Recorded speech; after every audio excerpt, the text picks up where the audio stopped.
Hello students, today we will start class 7th History chapter 7 Social Change, Tribal and Nomad Societies.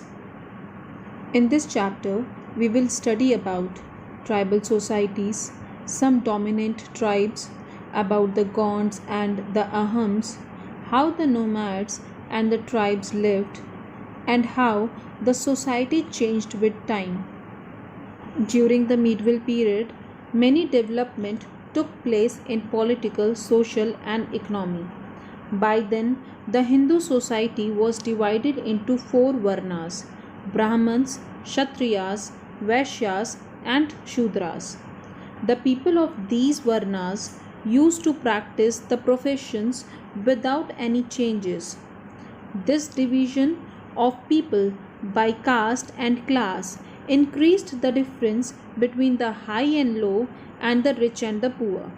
Later, the division became more complicated because these four varnas were subdivided into subcastes. Along with the varna system, there were some other kinds of societies that have existed as well. These societies did not follow the rules and rituals advised or supported by the Brahmanas. They were not divided into unequal classes, and such societies were called tribes. In India, these indigenous or ancient groups of people were referred to Adivasis. The Adivasis were living in India before the arrival of the Aryans. Now let's study about tribal societies. The close bond between the members of each tribe united them, and the tribal people lived in groups guided by the tribal chief. Each tribe had their own laws, rules, and traditions, and the member of each tribe was given a specific task as per their capabilities and interests. The main occupation of the tribals were hunting, food gathering, fishing, and shifting cultivation. Most of the tribes were pastoral nomads. So, students, let's understand who are pastoral nomads. The people who moved from one place to another in search of food, water, and shelter are known as pastoral nomads. Tribes had no caste system. The tribal groups owned land and cattle and shared things on mutual understandings.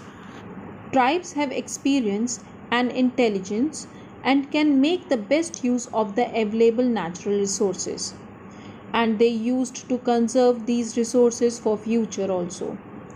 They practice subsistence agriculture.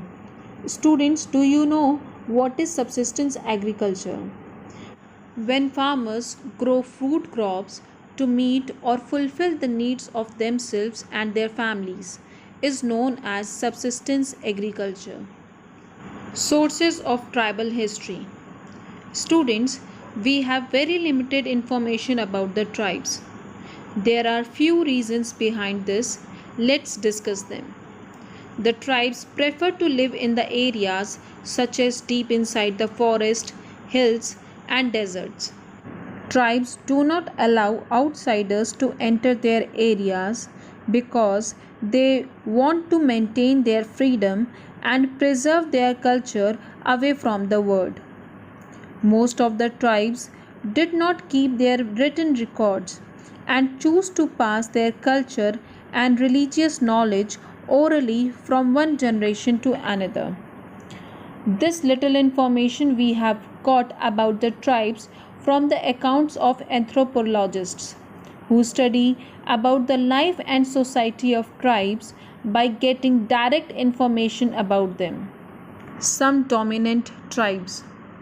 Tribal people were found in most of the regions of India. There were some dominant tribes who had controlled the vast terrains or land in the past. Now let's study about the dominant tribes found in India. Some of the dominant tribes were the Khokhars and the Gakhars, the Langas and the Arugans, the Nagas and the Ahams, the Cheros, the Mundas and the Santals, the Kolis and the Berats, the Koragas, the Vetars and the Maravars. The Gonds.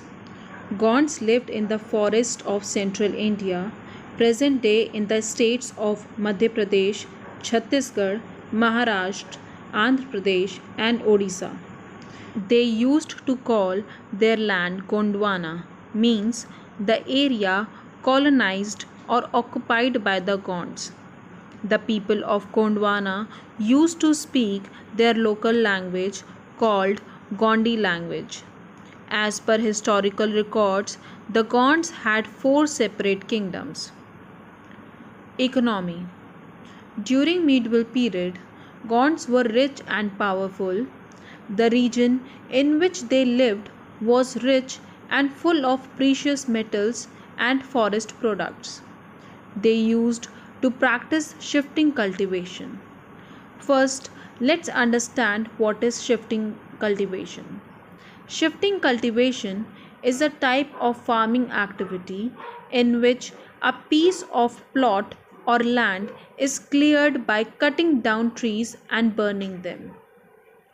The people of Gonds were skilled in collecting honey, metalwork, carpentry, animal husbandry, and capturing and training elephants. The people of Gonds was divided into smaller groups, and the Raja would be the head of these groups.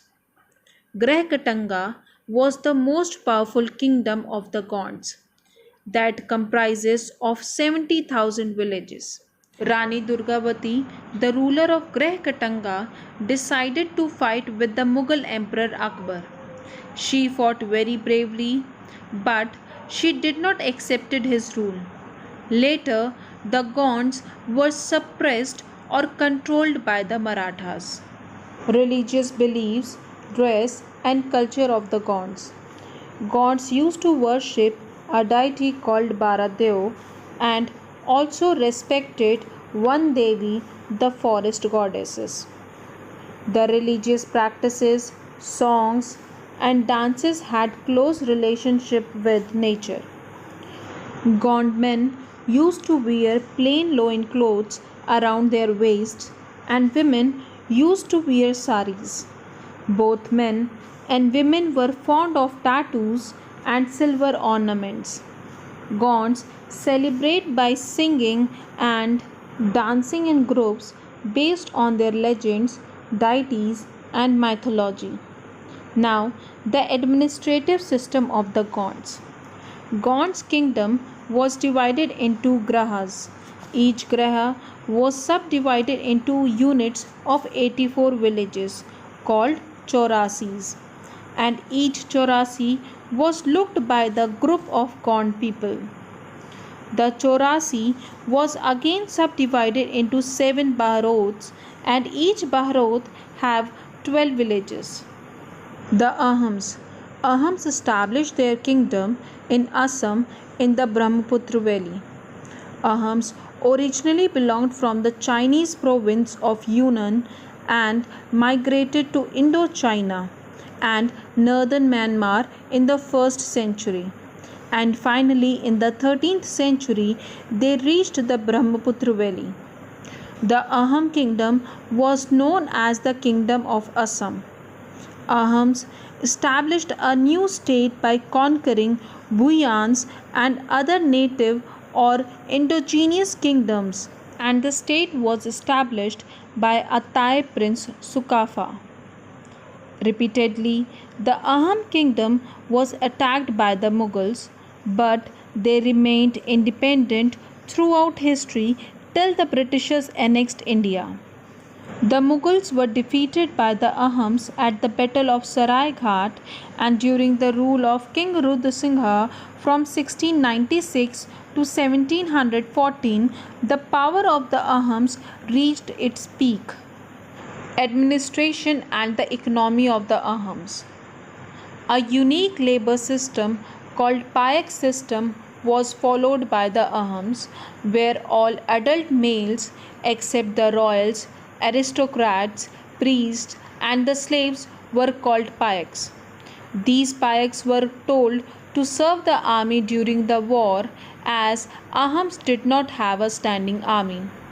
During the days when no wars were fought, the Payaks were engaged in peaceful activities such as building dams, improving irrigation system, and doing social work. They also developed new methods of rice cultivation. In return to it, the Payaks were given fixed areas of land for their use. The Payaks were grouped into units called khels. The Aham kings issued coins and followed the land measurement system like the Mughals. Religious beliefs and culture of the Ahams. The people of Ahams started worshipping their tribal god. Later, due to the influence of the Brahmins, they adopted Hinduism as their religion. But still, the Aham kings followed their traditional beliefs as well. As the time passed, some Ahams merged themselves with caste-based societies. However, some others maintained distance from the caste system followed in the Hinduism. The famous folk dance of Assam, Bihu, got fame after the Aham king Rudrasingha, who invited the performers for Bihu on the occasion of Rangoli Bihu. How the nomads and the tribes lived. Nomadic pastoral means the nomadic farmers who used to rear sheep or cattle travel long distances with their animals. They used to exchange wool, milk, and dairy products for grains, cloth, and other products. Many tribes used to sell their animals to wealthy people. Such nomadic tribe was the Banjaras. The Banjaras. The Banjaras were the nomadic traders who moved with their caravans in which they carried their goods, and their caravan was called Tanda. They used to buy vegetables, grains from farmers and bring them to town to sell in urban markets. Alauddin Khilji, the Sultan of Delhi, used to transport goods in the city markets with the help of the Banjaras. Changing society with time. With the expansion in social and economy, various castes were developed. Many tribes decided to be part of Hindu caste society and they were given the status of jatis. Many smaller or sub-castes were merged with the Varna system. During 11th and 12th century, Rajputs became powerful and belonged from the Kshatriya caste, but originally they belonged from different ancestors such as Hunas, Chandelas, and Chalukyas, while some of the Rajputs also belonged from tribal families. Many of the tribes became the part of caste system with the support of the Brahmins. However, only the leading tribal families get the limited entry to the ruling class, while the rest of the majority joined lower jatis of caste society. There were many dominant tribes of Punjab, Sindh, and Northwest Province, which is now situated in Pakistan, had adopted Islam and rejected to continue the caste system.